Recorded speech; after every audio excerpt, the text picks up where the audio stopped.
You're listening to a podcast by Way Collective, a contemplative community for love and liberation in Santa Barbara, California. This recording was the conversation starter at our dinner and dialogue gathering on May 14th, 2025. Thanks for tuning in. All right, friends. Well, here we are exploring this theme of transformation once again. In the first couple of weeks, we explored how embracing change can lead to deep spiritual transformation.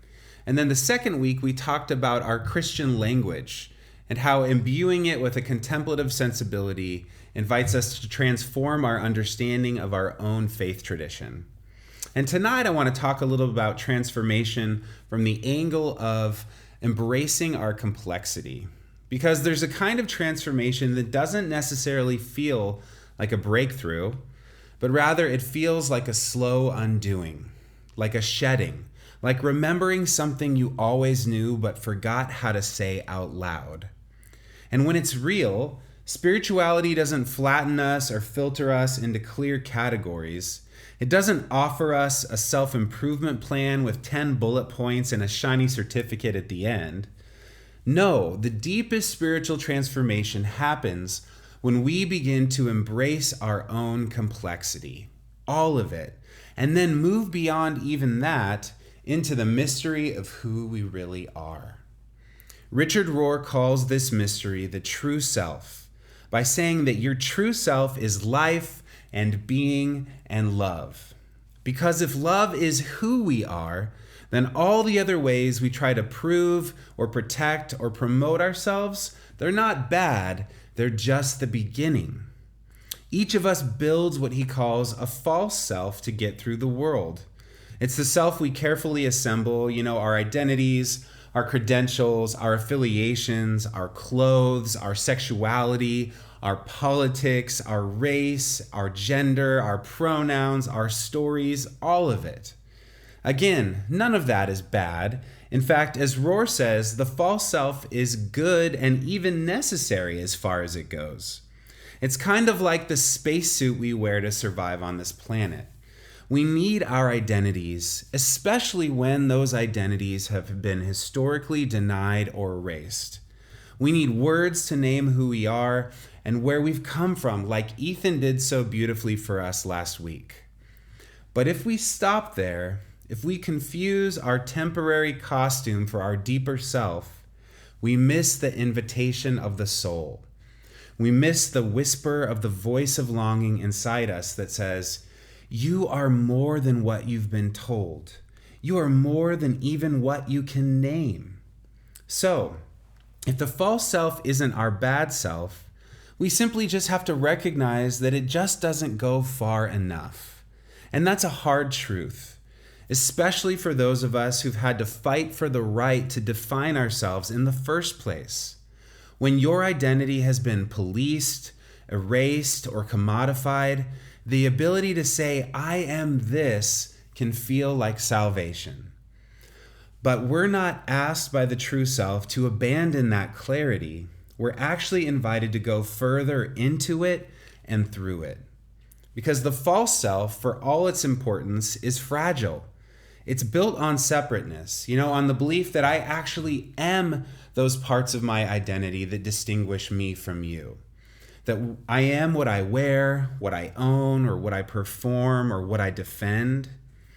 And Rohr says the false self is characterized by separateness, which it then trumps up with all kinds of false self-sufficiency. It's your identity privately concocted by means of culture and education and class, race, family, gender identity, clothes, and money. He says that we have to create a false self to even get started on the spiritual path. And that the only trouble with this false self is that we take it far too seriously. And don't we do that sometimes? We love to defend our positions. Anybody else? We measure ourselves through comparison, and we strive to matter through competition. We so often define ourselves by what we are not, through contrariness and opposition. Rohr says that these are the ego's favorite moves: comparison, competition, and contrariness. And they always require an enemy, someone or something to be against. But the true self, it doesn't actually need any of that. Because the true self isn't earned, it's remembered. It's not something we become through achievement. It's what we've always been beneath the noise. Love is what you were made for, and love is who you are, he says. Not someday, not once you've cleaned yourself up or figured it all out. Now. The miracle of the spiritual path is that even our false selves, the image we project out into the world, the categories we all cling to, become raw material for the real thing. And the reality is, when we encounter the true self, our ordinary lives and temperaments are not destroyed or rejected, they're actually included and transcended. And that word transcended is important because it doesn't mean dismissed. It means enfolded into something greater. And this is the kind of transformation that doesn't reject our past or our personality. It blesses them. It honors their role in helping us grow. But it also says we weren't meant to stay stuck in the place where we first found ourselves. We were made for more than repeating the image that we've learned to project. And so the true self isn't concerned with how you compare or whether you're winning. It's rooted in presence, it's rooted in surrender, and it's rooted in love. And love isn't something commanded as a test of loyalty. It's not a box to check or a prize to win. Love is what each of us must become in order to see love over there. The true self is the deepest self that is already united with love and in the process of opening to or becoming more fully that love at the same time. And when we can realize this, then suddenly I think everything changes because we no longer need to control or categorize or consume. We simply belong inherently. Now, that said, for a moment, let's apply this to where we're at culturally, kind of into the swirl of intersectionality and identity politics and polarization that marks so much of our public life. Because I think this teaching has legs to help us navigate these times. And firstly, let's be clear.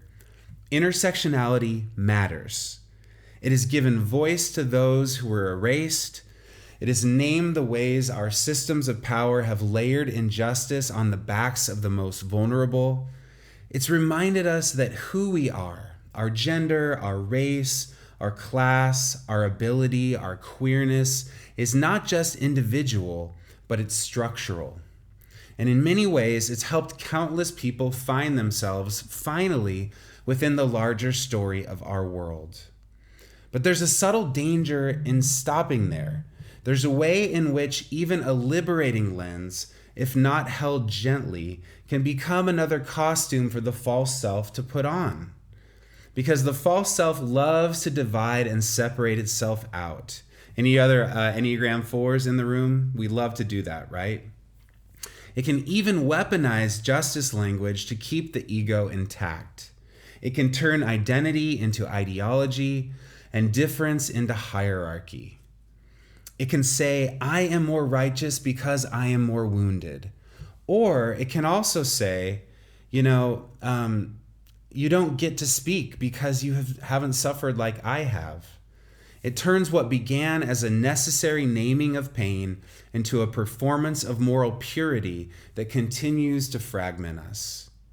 And this is where the false self plays its old games again. Remember, comparison, competition, and contrariness. Only now it's cloaked in the language of liberation, but underneath, it's still actually about who gets to belong and who doesn't. And the true self, well, again, it just doesn't operate that way. Remember, love is what we must become in order to see love over there. So the invitation isn't to abandon our intersectional awareness, it's to integrate it, to recognize it as a sacred starting place, but not the whole truth of who we are. To say, yes, I am all of these things. My story matters. My history matters. But even these truths, this race, this gender, this trauma, this role, they are not the deepest name that I carry.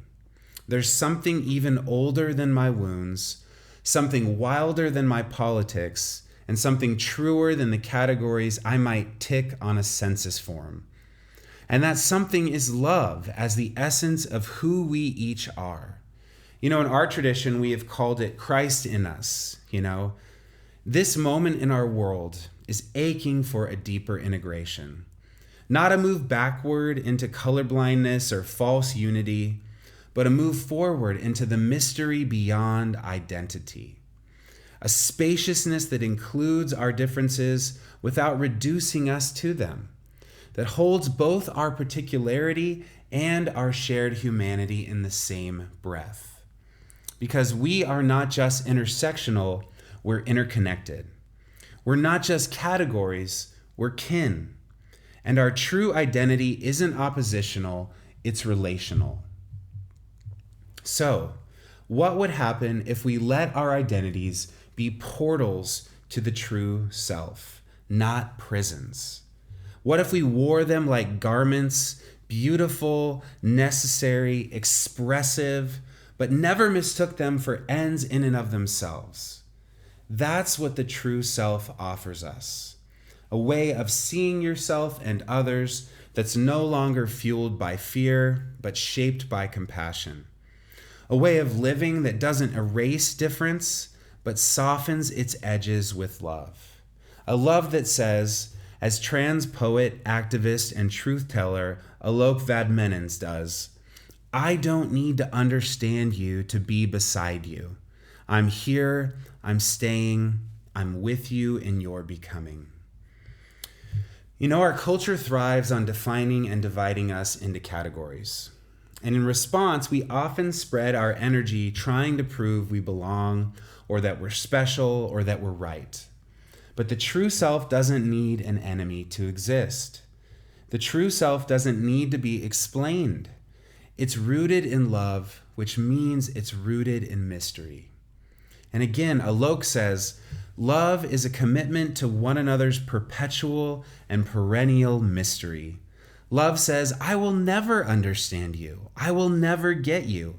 But I'm here to be alongside you, not to consume you, not to categorize you, but to embrace your unruliness.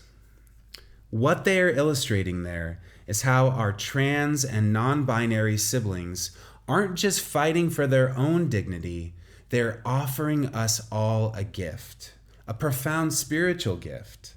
Because in a world obsessed with binaries and boxes, they stand as living, breathing reminders that we are all more than the systems that shape us. That there is always more fluidity, more mystery, more wild beauty in being human than any single label can contain. They teach us that we are becomings, not just beings. Friends, this is the movement we're being invited into. Not away from our identities, but deeper through them. Not erasing our complexity, but refusing to let it become a prison. The spiritual journey is not a rejection of your uniqueness, it's actually its transfiguration. And that means we don't have to fear our contradictions. We don't have to panic when we don't know who we are today, or when the names we used last year no longer fit the truth we carry now. Are you with me? Alok once asked, what if people had a place to name, I still have fear. I don't know exactly who I am. What if we had places where people didn't have to be certain or absolute, places where people could be in process together? That, to me, is in some sense what we do around the tables each week. We hold that kind of space. So here's the invitation this evening. What transformation might come to us if we could let go of the illusion that we are finished products? What transformation might come if we could bless our false selves, not condemn them, but also gently invite them to loosen their grip. What transformation might come if we could dare to live from a deeper center, not one built on fear or performance, but on love? Because love doesn't need to understand you to stay. Love doesn't ask you to be simple. Love knows you are unknowable and unfurling, and love is still here. The true self is not an achievement. It's a return, a remembering, a homecoming to what has always been true beneath the noise, that you are held, that you are more than you think, that you are a human becoming, and the becoming is where the beauty is. So may each of us learn to bless the masks we've worn.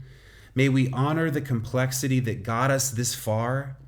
And may we step with sacred courage into the deeper mystery of who we really are, which is always more than we think, always wilder than we've been told, always rooted in love, and always becoming more fully that love. Amen. I'm excited to chat about this with you all tonight.